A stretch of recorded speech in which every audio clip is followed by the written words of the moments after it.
Assalamualaikum warahmatullahi wabarakatuh. Waalaikumsalam warahmatullahi wabarakatuh. Bagaimana kabarnya hari ini? Salam warahmatullahi wabarakatuh. Alhamdulillah. Baik, Pak. Ya, sebelum memulai pembelajaran kali ini, siapa yang ingin memimpin doa?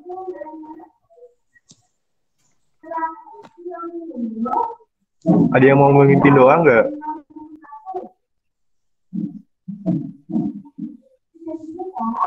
Oh ya, udah. Kita memulai dengan membaca doa terlebih dahulu ya. Berdoa dimulai.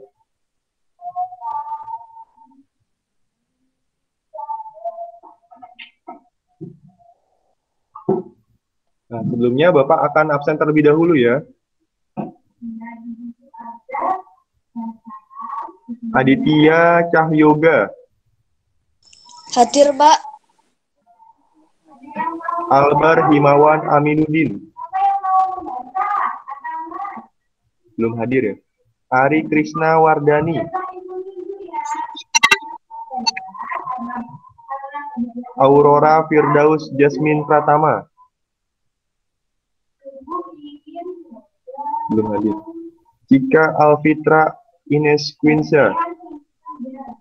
Hadir, Pak. Indi Alicia Putri Prasetyo. Belum hadir. Fatir Atarij Fabian.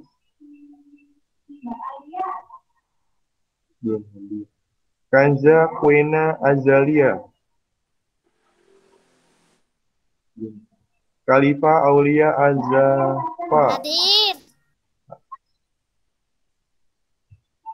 Kirana Zadin Maharani. Hadir. Belum hadir. Hadir. Nabinto Genta Putra. Hadir. Naufal Ahnaf Maulana. Belum hadir. Rahma Kurnia Ayuni. Belum hadir. Aisyah Anastasia Putri. Salma Talita Isma Wibowo. Hadir. Sofia Ayu Ningtyas. Hadir, Pak. Cynthia Sari. Hadir, Pak. Vino Andika Prasetyo. Hadir, Pak. Tito William A. Rashid. Hadir, Pak. Wahyu Muhammad Saputra.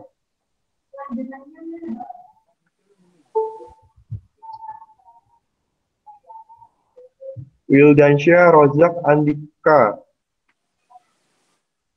Belum hadir ya. Yashita Purnama Rashida. Apakah hadir?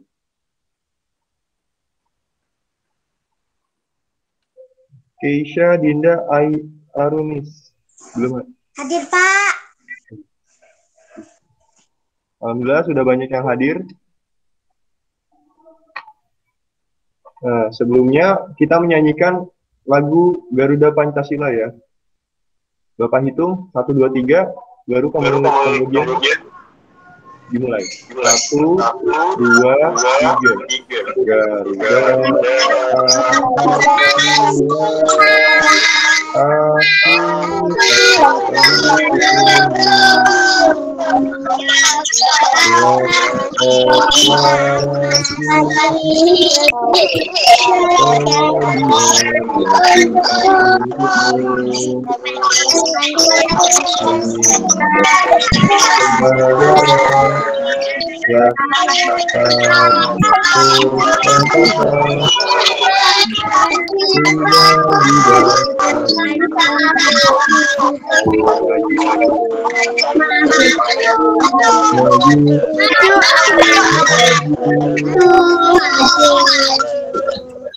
Nah, selanjutnya Bapak akan menayangkan PowerPoint. Nah, kalian persiapkan alat tulisnya ya. Nanti dicatat.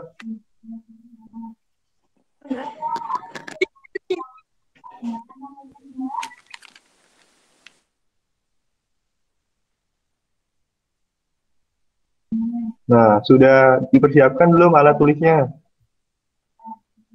Sudah, Pak. Sudah, Pak. Sudah. Sudah, Pak. Wow, impresif. Itu ada gambarku. Nah,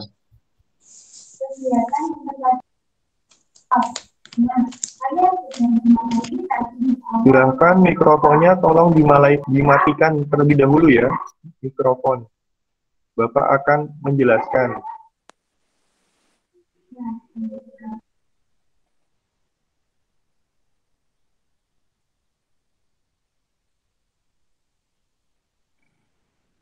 Sudah terlihat anak-anak PowerPoint-nya?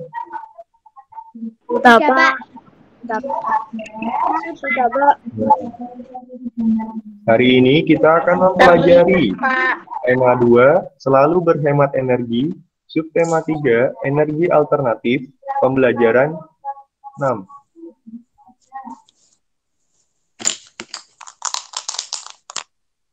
Tujuan pembelajaran hari ini, siswa mampu menemukan gagasan pokok dan gagasan pendukung yang diperoleh dari teks visual dengan tepat. Dan yang kedua, siswa mampu menjelaskan hak dan kewajiban sebagai warga masyarakat dalam kehidupan sehari-hari dengan benar. Nah, manfaat dari kita mempelajari hari ini,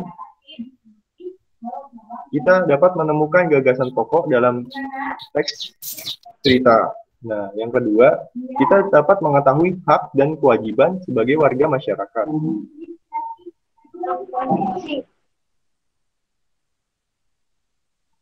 Nah, ini ada contoh paragraf. Nah, silahkan dicatat dulu pengertian paragraf.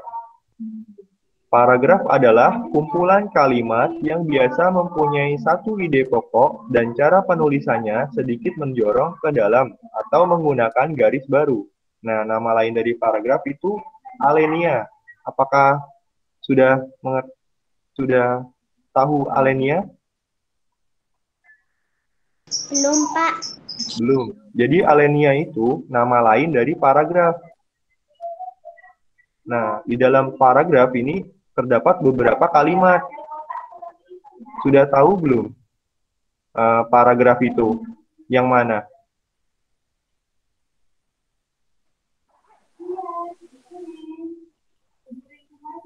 Ada yang ingin bertanya? Paragraf. Nah, silahkan dicatat terlebih dahulu ya anak-anak. Yang mana, Pak, yang dicatat? Nah, pengertian paragraf.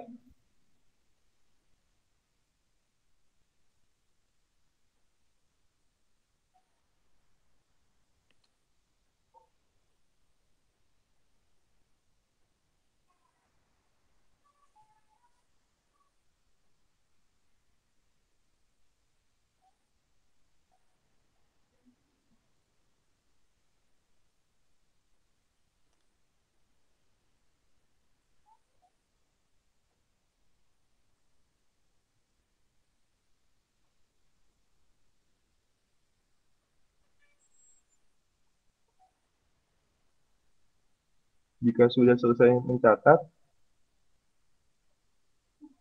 bilang ya.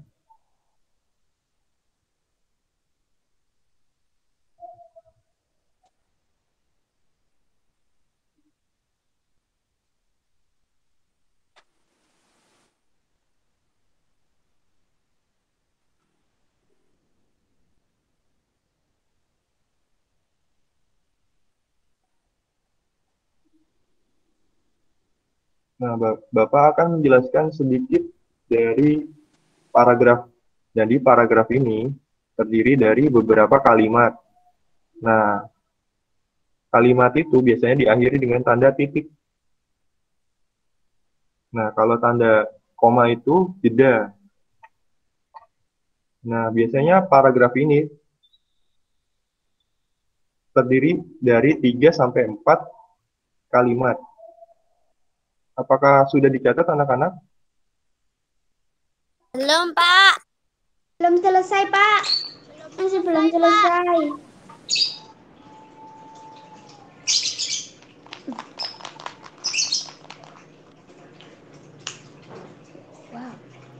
Saya belum. Nah, biasanya di setiap paragraf ini mempunyai satu ide pokok. Bisa di awal kalimat dan bisa di akhir kalimat. Ide pokok itu seperti gagasan pokok. Jadi pokok pikiran dalam sebuah teks.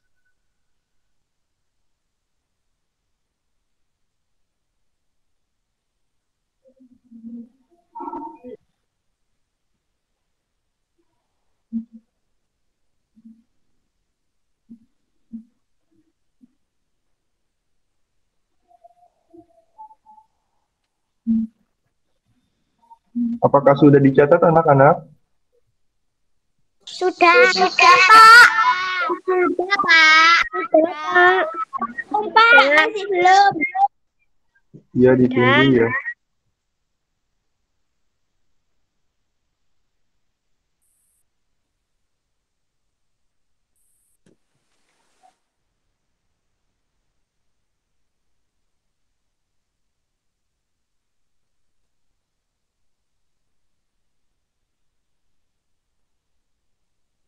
Sudah, Pak.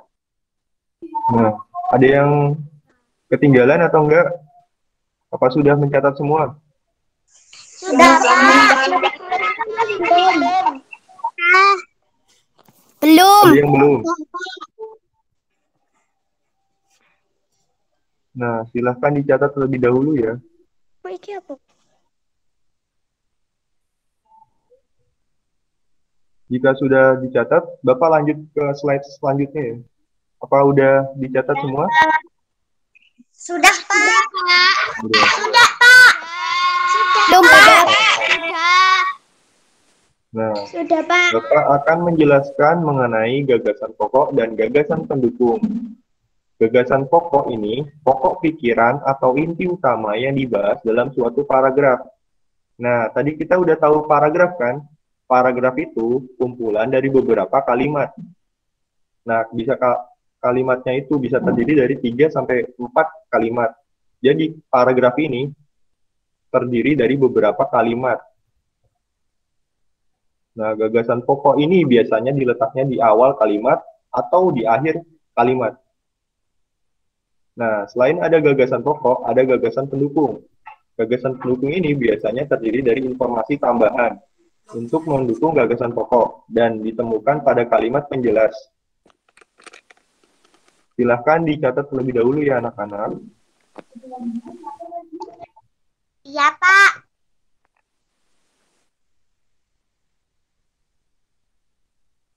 Yang mana, Pak, yang dicatat? Gagasan pokok. Gagasan pokok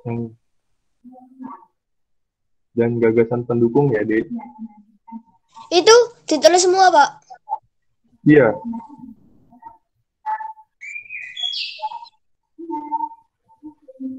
Nah, gagasan pokok ini bisa dilihat dari kalimat utamanya. Misalkan kalimat utamanya berada di awal kalimat. Nah, itu berarti gagasan pokoknya terletak di awal kalimat.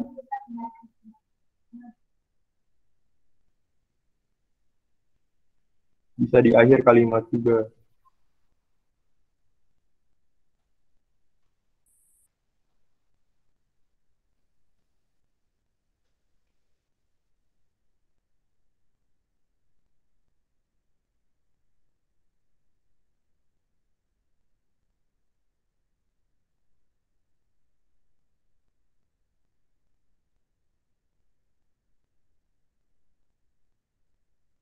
Sudah, Pak. Ya, kita tunggu yang lain ya.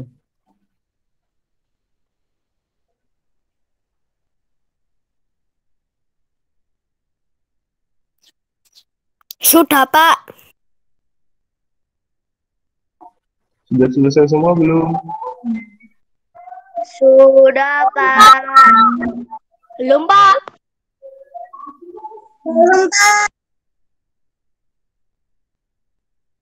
Apa saja 9 itu? Sudah, Pak. Saya sudah. Ya, apakah ada yang ketinggalan?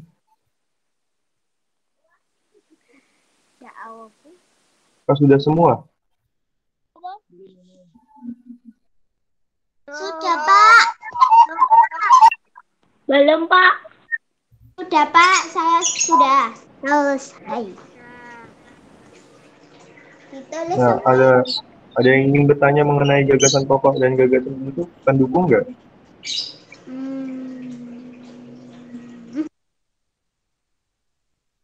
Ya, kalau enggak, berarti lanjut ya. Ada yang ketinggalan nggak? Apa belum mencatat? Tidak, Pak. Sudah. Tidak, Pak. Sudah ya. Jangan cepat.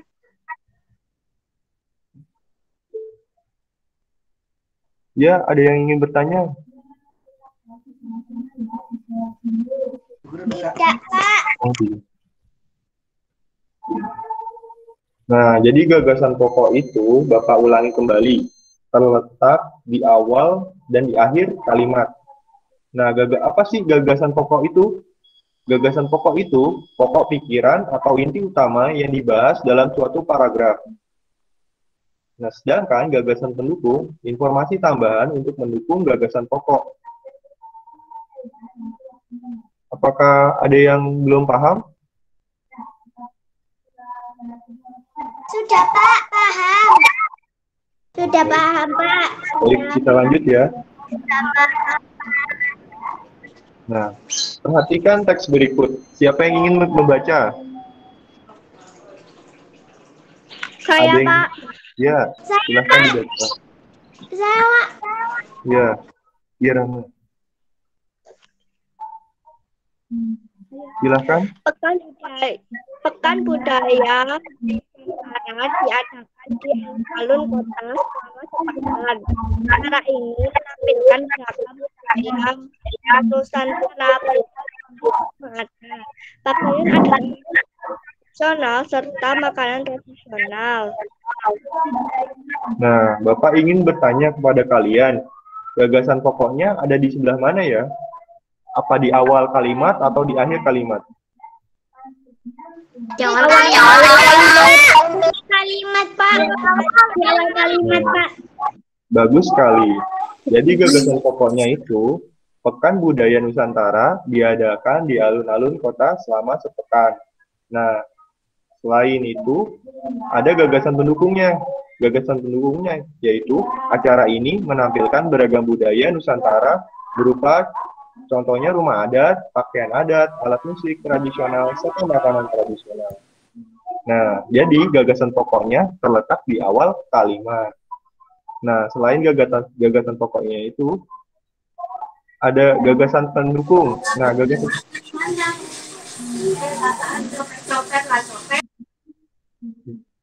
apakah ada yang ingin bertanya, anak-anak?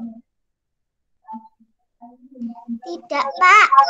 Nah, kita lanjut ya. Tidak, Pak.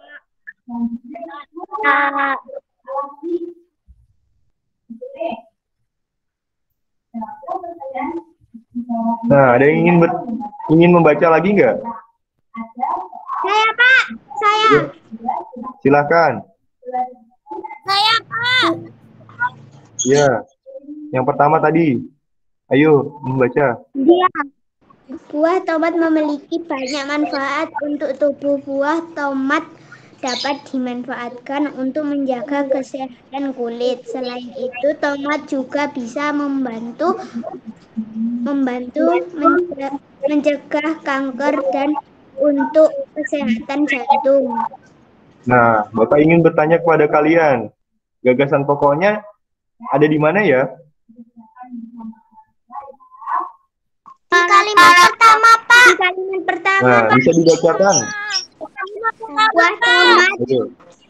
Kalimat pertama, Pak. Ya, dibacakan ayo. Pertama, Buah tomat memiliki banyak manfaat untuk tubuh. Nah, terletak di awal kalimat, yaitu manfaat dari buah tomat. Nah, Selain itu, ada gagasan pendukungnya. Gagasan pendukungnya yaitu buah tomat dimanfaatkan untuk menjaga kesehatan kulit. Tomat juga bisa membantu mencegah kanker dan untuk kesehatan jantung. Nah, yang lain ini selain dari manfaat buah tomat ini, berarti eh, manfaatnya kan awalnya kan yang gagasan pokoknya kan manfaat buah tomat. Nah, utama pokok pikirannya jadi manfaat buah tomat. Nah, selain dari itu berarti gagasan pendukung. Apa yang ada yang ingin bertanya? Tidak, Pak. Jadi sudah paham gagasan pokok ya? Tidak, Pak. Tidak ada. Ya, Pak. Nah, dilanjut ya. Ya, Pak.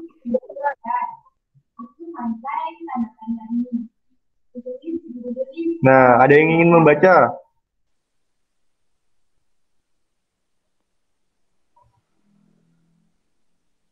Mengenai hak dan kewajiban. Apa Bapak tunjuk ya untuk membaca? Iya, Pak, ditunjuk aja. Ya. Aditya Cahyoga.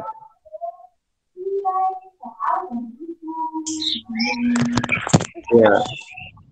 Membaca ya. Kewajiban dan hak kita terhadap lingkungan. Kewajiban kita terhadap lingkungan adalah menjaga kelestarian dan kelestarian. Salah satu caranya adalah memanfaatkan energi alternatif yang ramah lingkungan, misalnya menggunakan kendaraan bahan bakar listrik atau gas seperti mobil listrik dan mobil tenaga surya. Energi alternatif adalah yang ramah lingkungan dan tidak pernah habis, misalnya energi yang berasal dari air, angin, panas, matahari, dan sumber daya alam lainnya dapat diperbarui. Kita juga berkewajiban membangun dalam gedung dengan memperhatikan aspek ramah lingkungan, misalnya membangun gedung yang menggunakan cahaya matahari sebagai penerang di siang hari. Setelah memenuhi kewajiban, kita dapat memperoleh hak kita, misalnya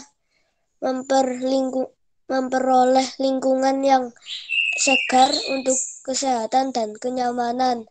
Selain itu juga mempunyai hak untuk memperoleh air sehat dan bersih yang bisa disediakan oleh alam untuk minum, mandi, pengairan, dan pembangkit tenaga listrik.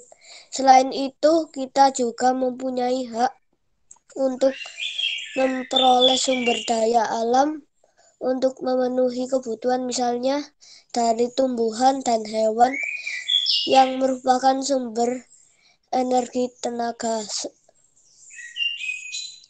Sebelum memperoleh hak kita terhadap lingkungan, mari kita laksanakan. Nah, baik. Terima kasih Aditya sudah membaca. Sama-sama, Pak. Nah, Bapak ingin bertanya kepada kalian, apa saja kewajiban terhadap lingkungan? Ada yang ingin menjawab?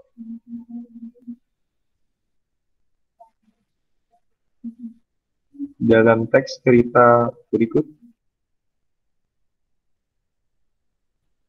apa sih kewajiban terhadap lingkungan? Ayo, ada yang bisa menjawab?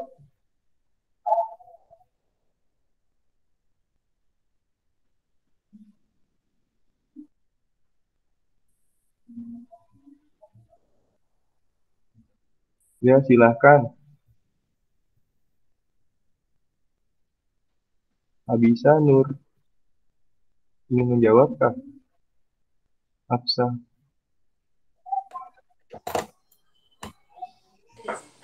Menghemat energi BBM. Ya, apa tadi jawabannya? Kewajiban terhadap lingkungan? Energi BBM.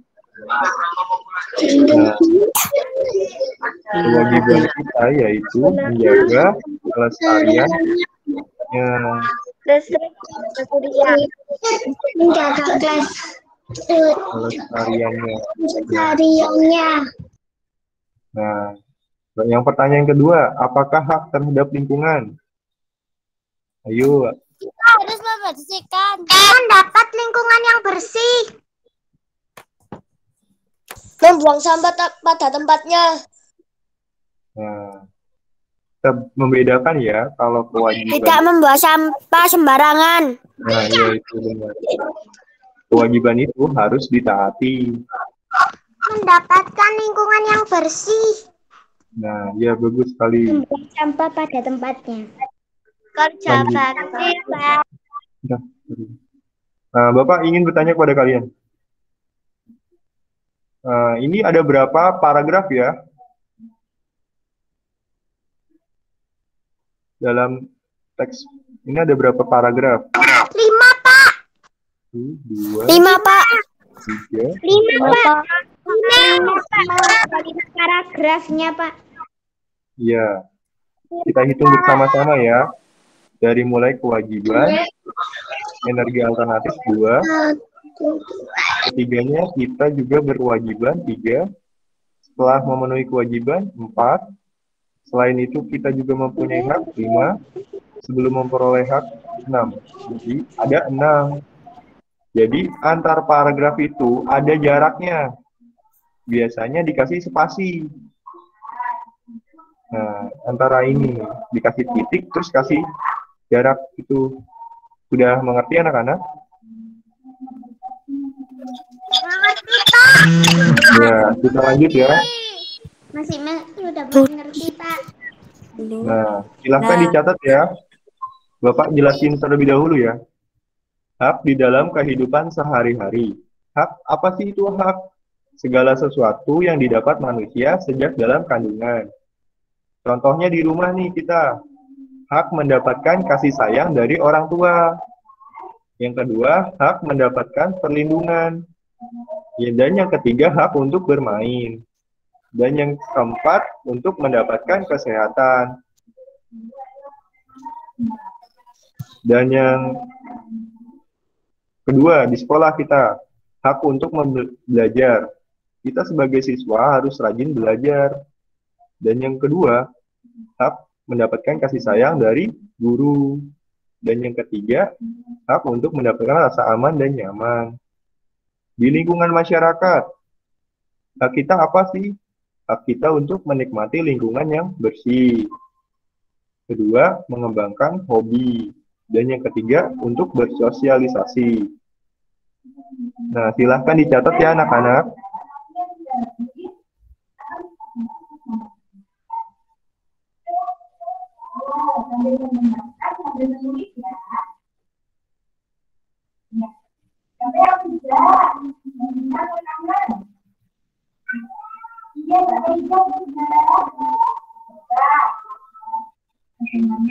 Apakah sudah mengerti anak-anak?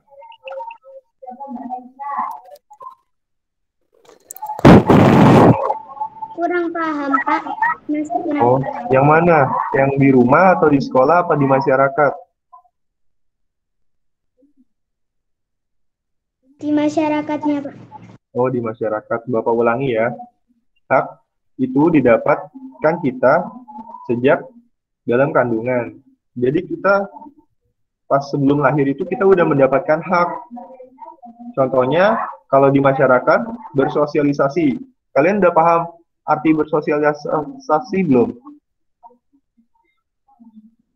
Jadi itu berinteraksi antara manusia itu loh. Orang ke orang.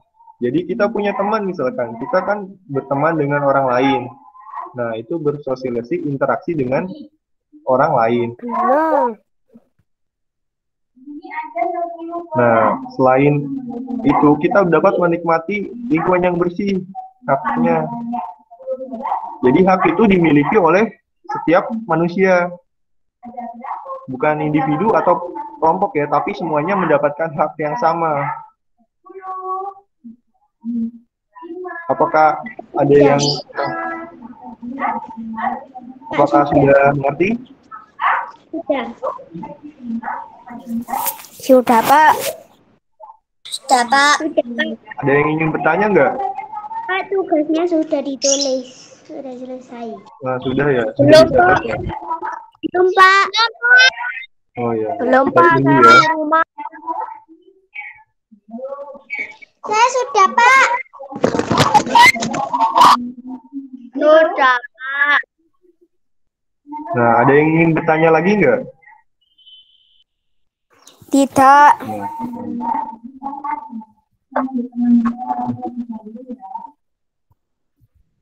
Nah, kewajiban. Apa kalian sudah paham mengenai kewajiban belum?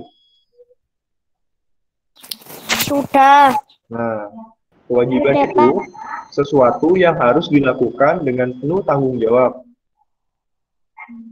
Nah, kewajiban kita di rumah apa sih? Kewajiban kita di rumah yaitu belajar dan membantu orang tua. Nah, yang di sekolah kita harus mematuhi tata tertib sekolah, menghormati dan mematuhi nasihat guru, menjaga kebersihan sekolah. Dan di masyarakat, kita harus menjaga kebersihan lingkungan sekitar dan tidak mengganggu orang lain. Jadi, kewajiban itu harus dilakukan. Sedangkan hak itu diperoleh itu sejak kita dalam masa kandungan. Semua orang memiliki hak. Paham, Pak.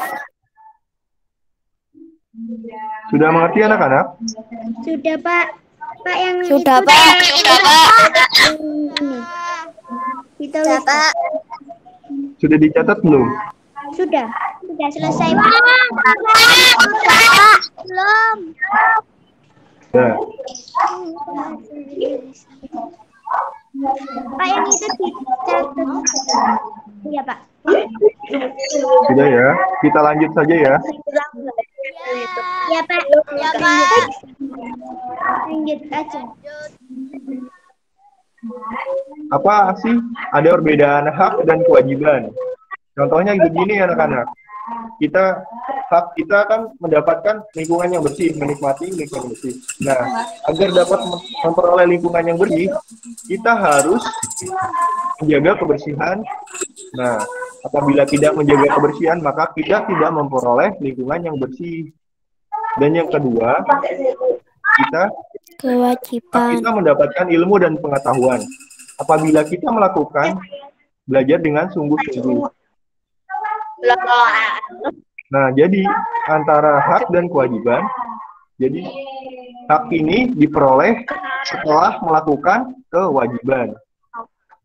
Apabila tidak melakukan kewajiban, maka kita tidak memperoleh hak kita.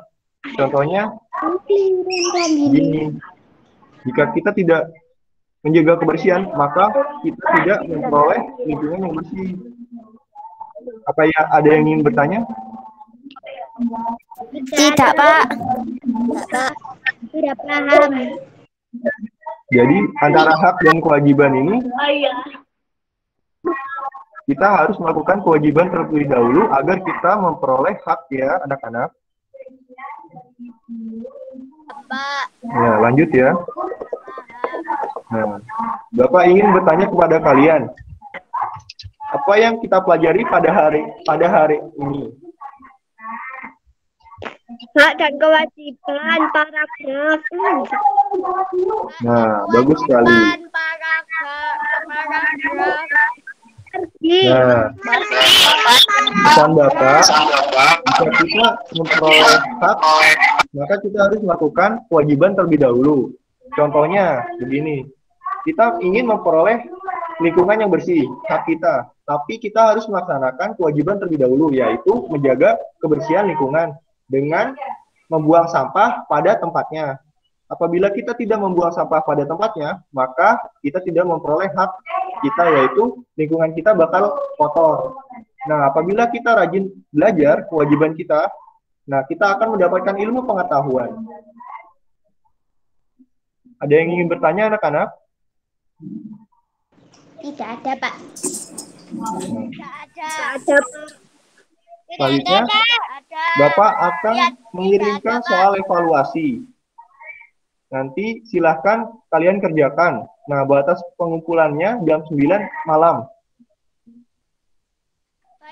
Iya, apakah ada yang ingin bertanya? Iya, Pak.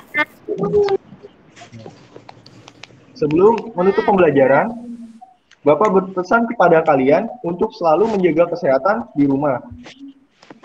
Dengan memakai masker, mencuci tangan, dan menjaga jarak.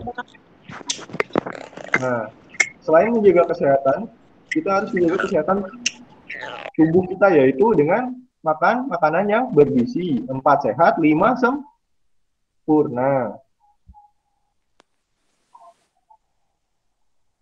Ya, silahkan ada yang ingin memimpin doa nggak?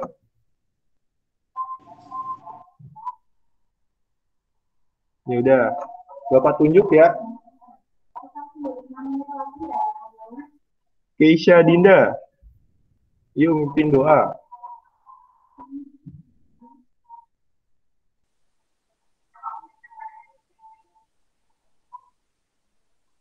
Kita berdoa sama-sama ya. Berdoa, dimulai. Mari kita berdoa bersama-sama mengutip keyakinan masing-masing. Doa mulai.